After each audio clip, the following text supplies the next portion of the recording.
পূর্বের পর্বে আমরা দেখেছিলাম রিয়াজ সাহস করে ঢুকে পড়েছিল কালো ছায়া বনের অন্ধকারে। হঠাৎ একটা ঠান্ডা হাত তার কাঁধে স্পর্শ করেছিল, আর সেই মুহূর্তে শুরু হয়েছিল তার সবচেয়ে ভয়ানক অভিজ্ঞতা। আজকের পর্বে সেই ঘটনারই রহস্য উদ্ঘাটন করা হবে। রিয়াজ থেমে গিয়েছিল, নিঃশ্বাস বন্ধ হয়ে আসছিল তার, কিন্তু পেছনে ফিরে তাকিয়ে কিছুই দেখতে পেল না। চারপাশে কুয়াশা জমেছে, যেন রাতটা আরও গা ছমছমে হয়ে উঠেছে।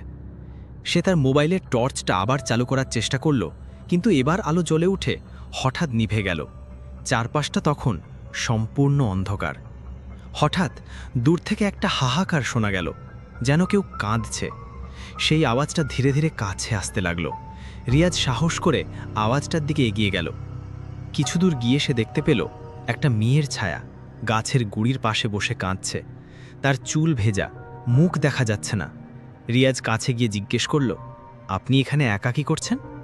মেয়েটি আস্তে মাথা তুলে তাকালো, আর সেই মুহূর্তে রিয়াজের শরীর ঝাঁকুনি খেয়ে উঠল। ওর চোখ নেই।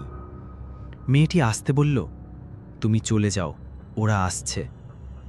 রিয়াজ পেছন ফিরে তাকাতে না তাকাতেই একদল ছায়া মূর্তির চারদিক থেকে ঘিরে ফেলল তাকে।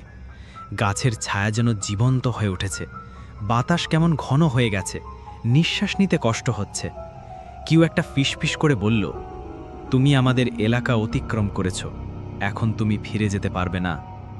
রিয়াজ দৌড়ে পালাতে চাইল, কিন্তু পা যেন মাটি চুষে নিচ্ছে। গাছের ডালপালা তার শরীর জড়িয়ে ধরছে। হঠাৎ তার পা পিছলে সে পড়ে গেল মাটিতে।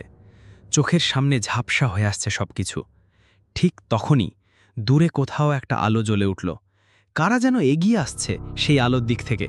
ছায়ামূর্তিগুলো থমকে দাঁড়ালো। একটা কণ্ঠস্বর শোনা গেল, ওকে ছেড়ে দাও। কে সেই মানুষ? আলোই বা কোথা থেকে এলো?